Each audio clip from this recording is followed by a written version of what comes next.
I'm probably live right now, I'm just checking. Facebook's doing that thing where it buffers, so I'm not sure if I am live or if I'm not, but I'm probably live. Yeah, I'm live. Cool, okay. Got it, Facebook, nice. So, hi everyone, I'm Jodie. I'll do a proper introduction in a second. I know that there's going to be a little bit of a lag on this, but if I am live, yeah, here she is, cool, lovely, I'm live. Hi guys, hi everyone.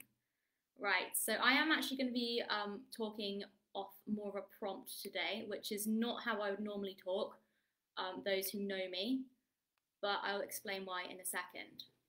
Okay, so trigger warning, and I put this in. I'm going to be talking about sexual abuse in this presentation.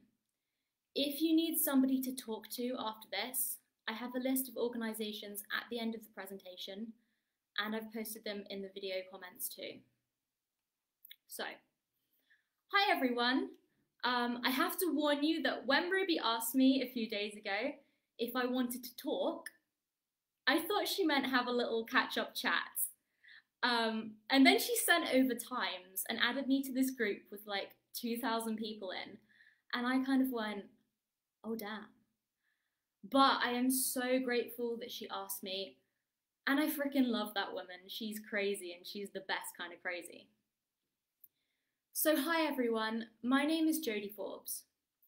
I'm 24 years old and I run Crazel Pup dog training down here in rarely sunny Bournemouth. I have a degree in animal sciences, a handful of qualifications from various organisations, and I'm, fingers crossed, starting my masters later on this year. I've worked with dogs since I was 9 years old, and I currently have 3 beautiful dogs, Hazel, Bramble and Tulip. Now Hazel is in the same room as me at the moment.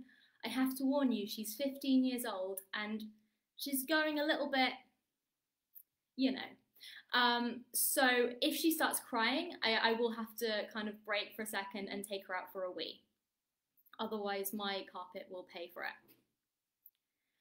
So in the past 15 years, I've been lucky enough to have worked with a variety of species, from pigs and goats to elephants, monkeys and giraffes, and of course dogs.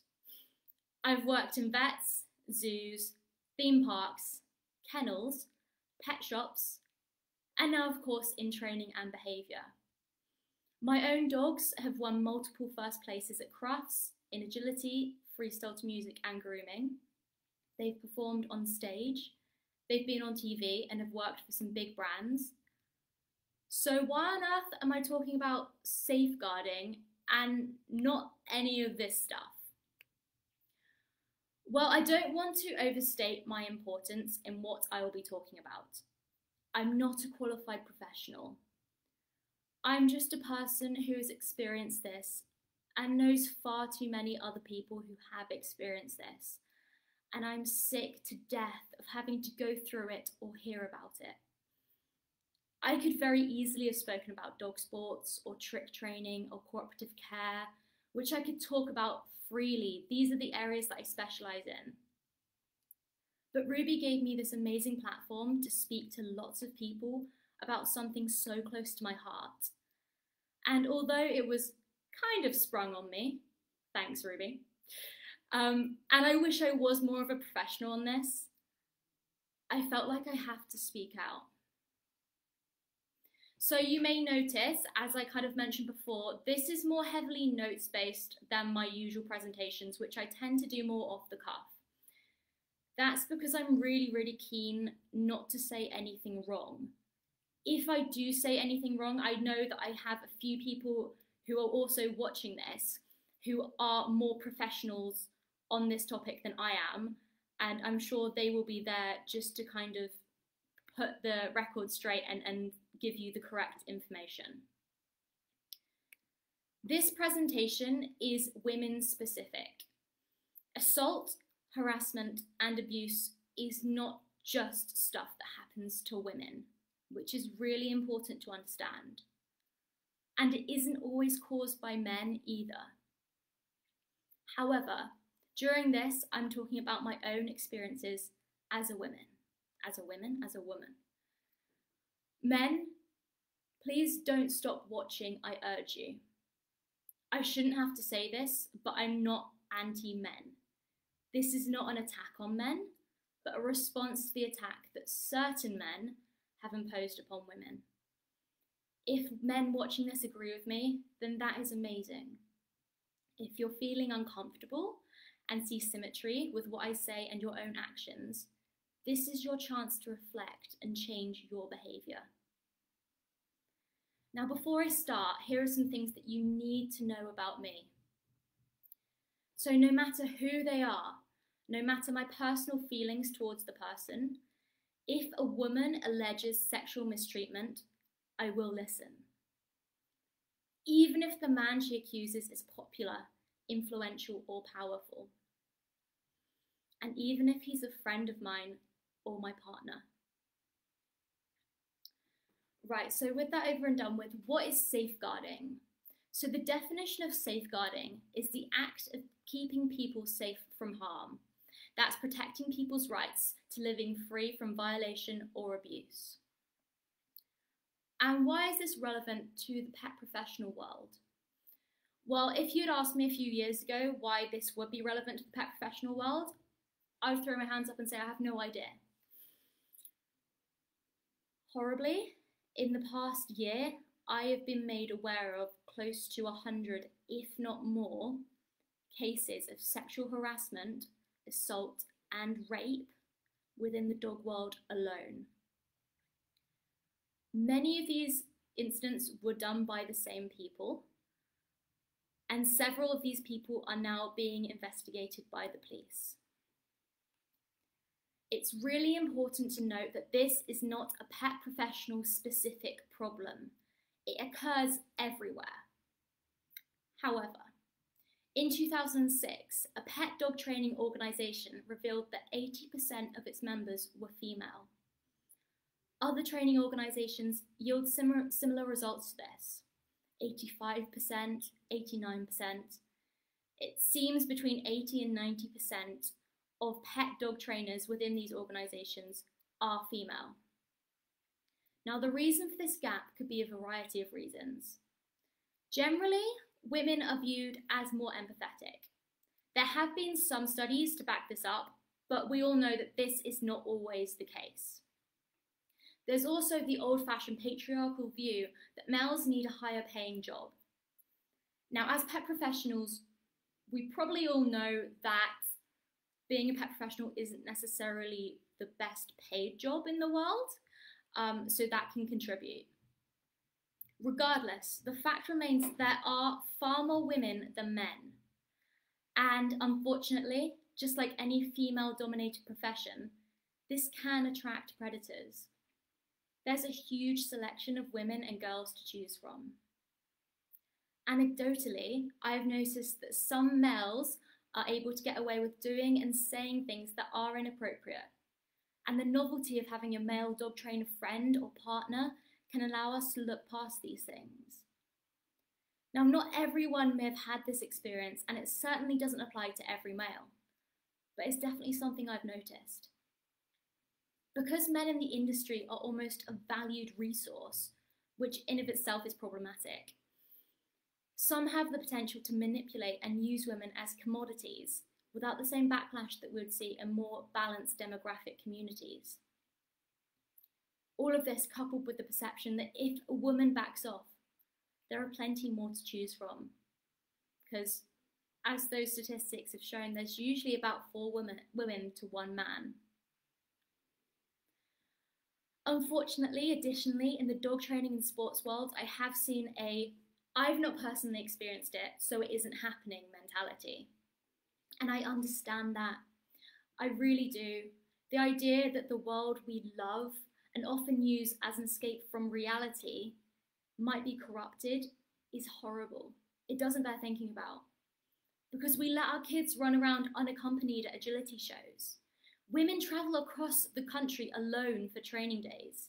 We camp in fields in the middle of nowhere with poor phone signal. And we allow ourselves to be vulnerable, which is amazing. But we do have to recognise that there are predators in this community, and they aren't always your typical creepy old man. So, just looking at the comments, sorry. So what is sexual abuse? Abuse can be rape, inappropriate and non-consensual touching, being forced to partake in sexual activities either physically or through emotional manipulation.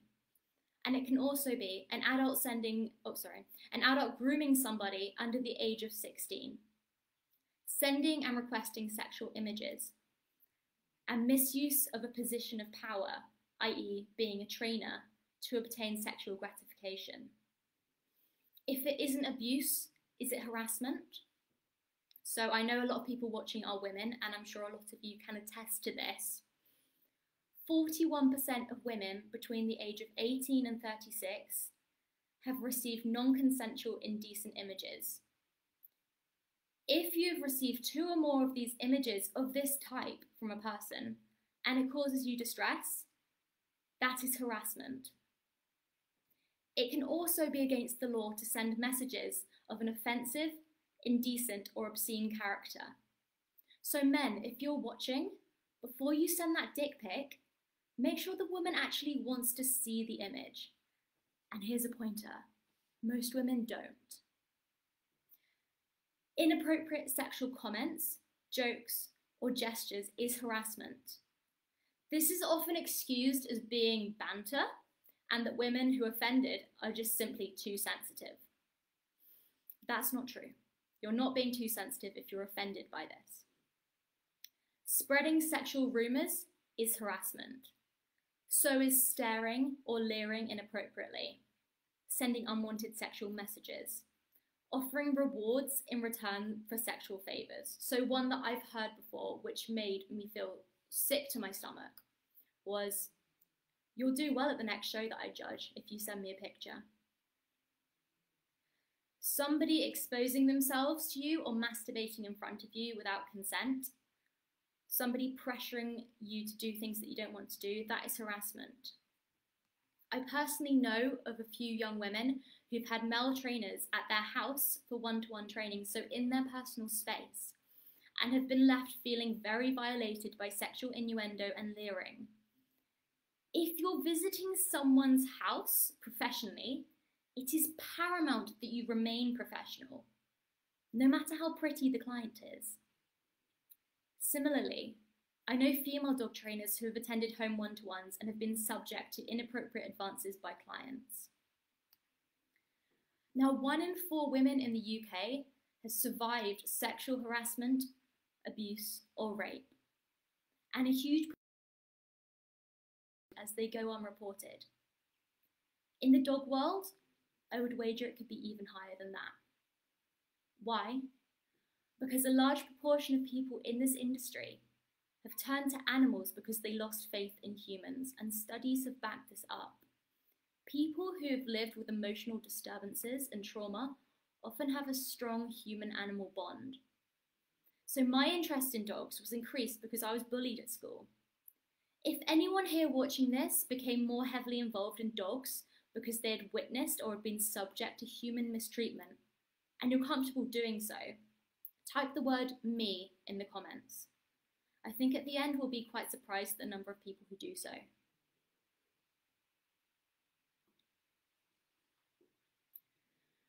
So, having spoken about this, I think it's important to talk about what is consent.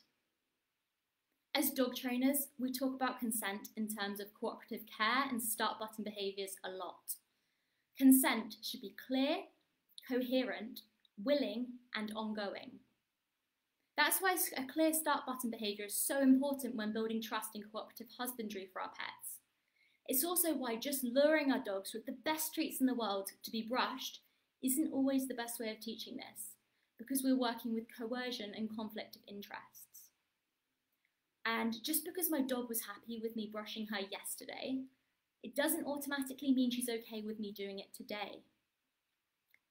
With sexual consent, it's similar. Being in a relationship with someone, or having had a relationship with them in the past, does not automatically equal consent. If you were flirting with somebody, it doesn't mean you've consented to anything. I know a lot of victims can feel the guilt of believing they've led someone on, but that is totally unfair on themselves. Flirting is not consent. I wish so much that it was unnecessary for me to say this, but my experiences have proven otherwise. People under the age of 16 cannot give consent. Even if they say yes, it is illegal. Additionally, if you ask somebody and they initially say no, but after persistent questioning they give in, flooding someone like this is seen as pressuring and coercion and is not the same thing as consent. And just because someone doesn't say no, it's not the same as saying yes. It's not uncommon for people in overwhelming and scary situations to freeze, just like our dogs do. Just because they don't say no, that is not consent. So, as pet professionals, what can make us more vulnerable? As someone who works in behaviour, I have a real desire to want to save everybody.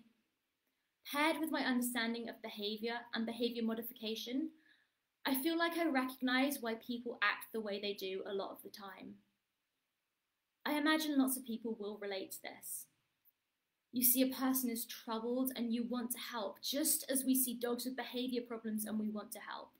And there's nothing inherently wrong with that. But when we start excusing unacceptable behaviours, we have to take a step back and ask if it's worth throwing ourselves under the bus to sacrifice our own mental and physical health for another person.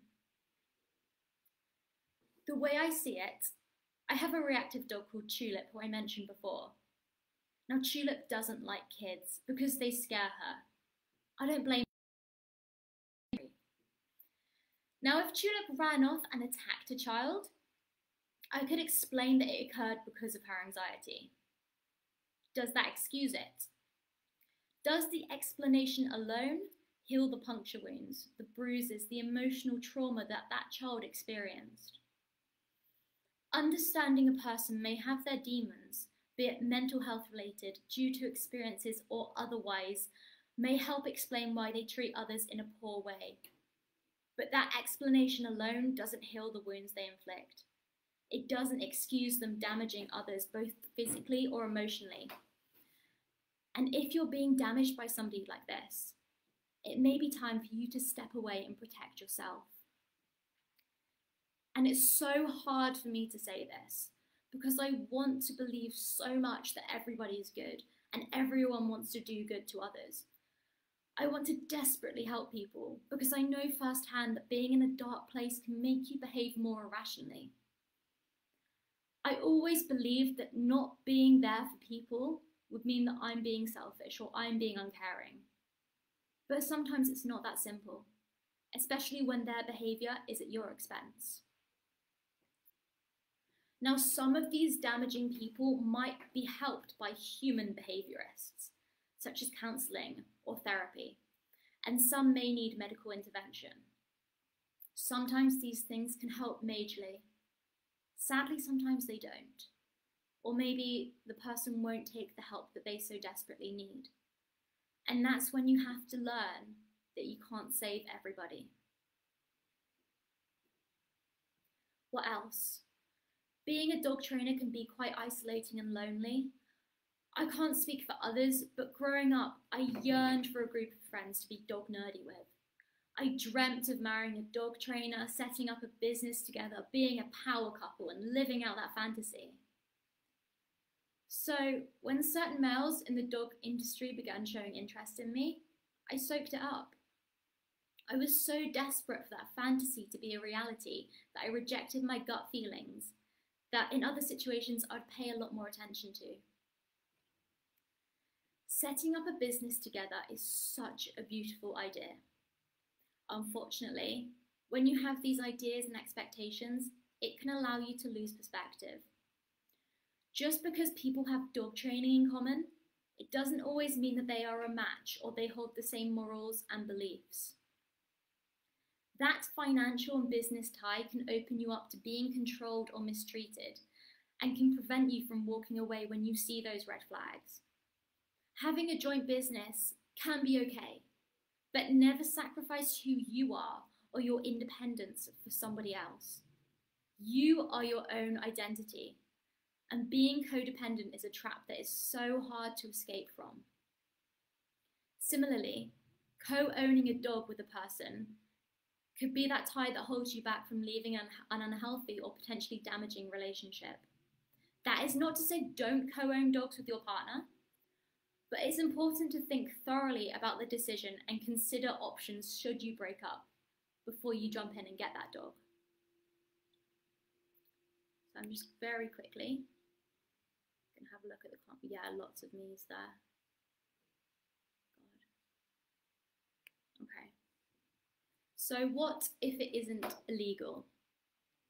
The age of consent for sexual activity in the UK is 16. That rises to 18 when the sexual activity involves one person in a position of trust or authority. That could be a trainer, a judge, or an owner of an organisation or an influential person. That position of authority can easily be abused without question, as we're so passionate about our sports that we don't want to jeopardise our chances. So something I've heard is about judges looking down competitors' tops, or as mentioned before, bribing people with better results in return for sexual payment. But if you are over 18, you can still be manipulated and coerced into doing things you're uncomfortable with. I recently learned about a concept called trauma bonding, and I think it's something that everybody should be aware of. It'll be interesting to see how many of you recognise this pattern. So the 7 stages of trauma bonding are: number 1, love bombing. The person showers you with excess love, flattery, and appreciation in order to gain your affection. This is how it starts. Comments like, "You are so pretty, talented, you did amazingly at the show last weekend." It might seem totally harmless, and sometimes it is, but sometimes it isn't. The second stage is trust and dependency.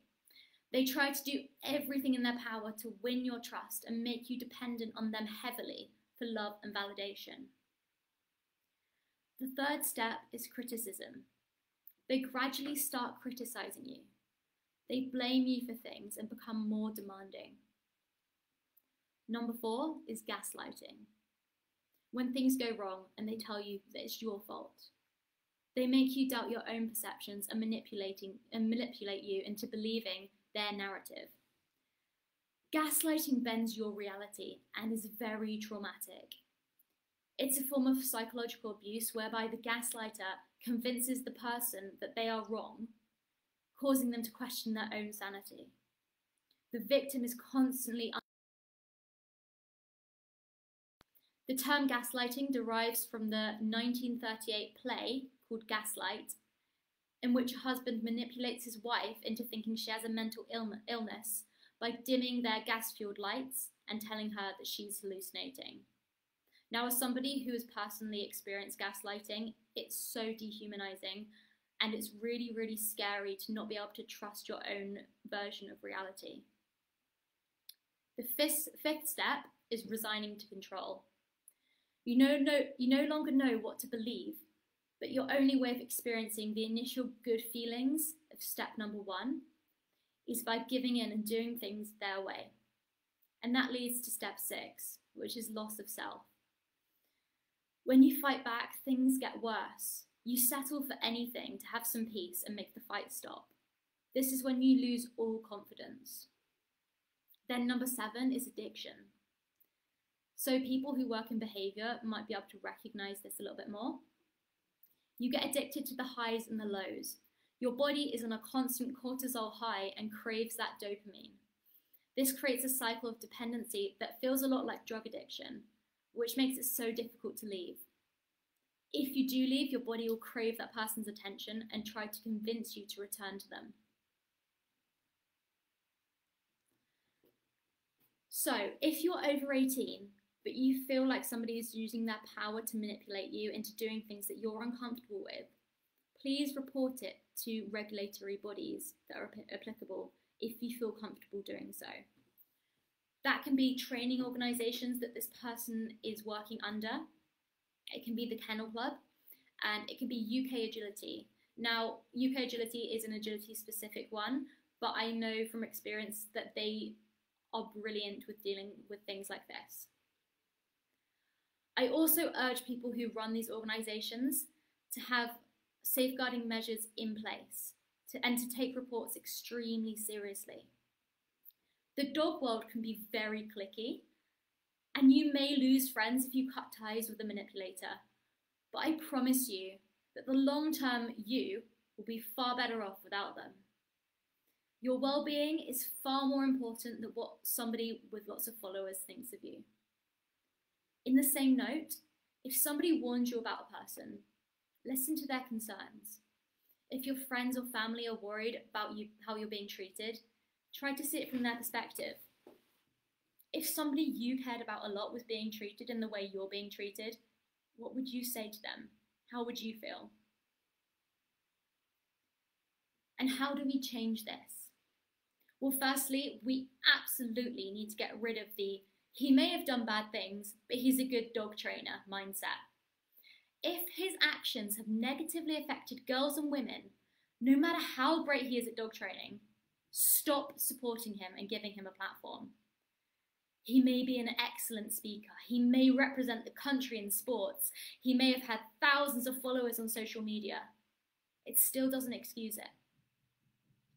Similarly, a "he's good most of the time" mindset is also really damaging. If a dog was friendly most of the time, but occasionally severely attacks other dogs, we wouldn't just take the gamble and allow them to run up to every dog it meets. Like, sure, most dogs will come out unscathed, so let's not worry about the collateral, right? Communicate and listen to other women. Instead of brushing off what she has to say as being jealous and bitchy, actually hear what she's saying. We need to build each other up. We women do not need to feel like we're in competition, especially not over men. We need to understand our worth. Now, this is easier said than done, but I assure you that every single one of you deserves better than the person who is harassing, assaulting, or manipulating you. Every time we forgive unforgivable acts, that bar sinks lower and lower, and soon the things that you would never have stood for before can become the norm. We need to recognize that this can happen to anyone. I used to believe a long time ago that if a woman was strong and independent, she could avoid being manipulated. I now know that that is completely untrue. Even the most powerful, intelligent women can be victims of people like this. Know that this does not define you. It says nothing about you and everything about the person who violated you. Ladies, be yourself, be proud. Predators like this can play on our insecurities. Know that you're amazing, powerful, beautiful, talented, intelligent, unapologetic.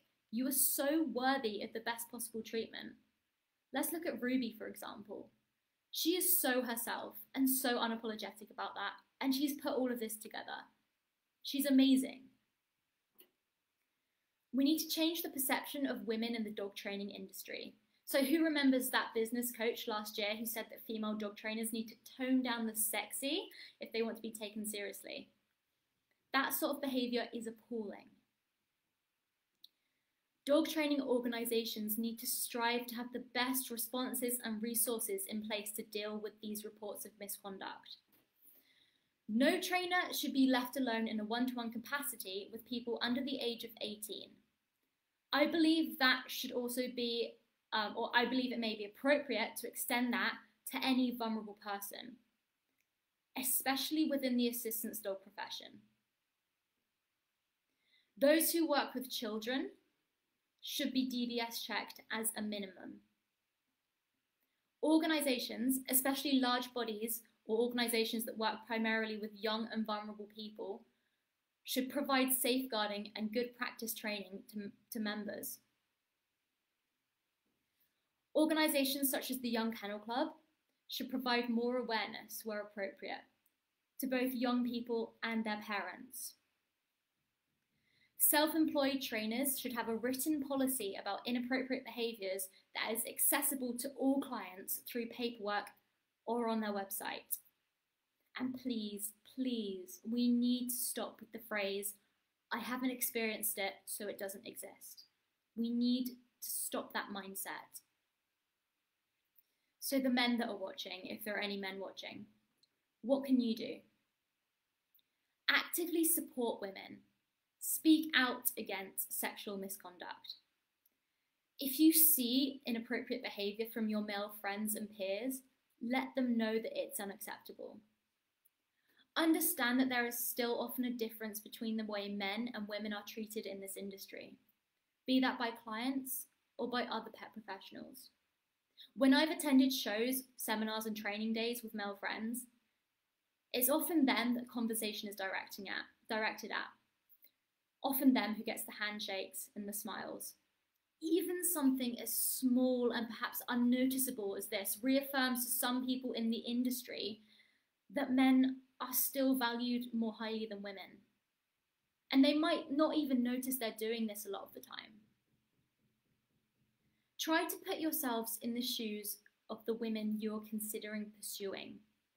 Understand that we live in a world where many women, still feel afraid to walk their dog alone at night, where lots of women hold their keys as weapons when we walk to our cars, where some women, myself included, consider or do buy big dogs partially to help deter unwanted advances.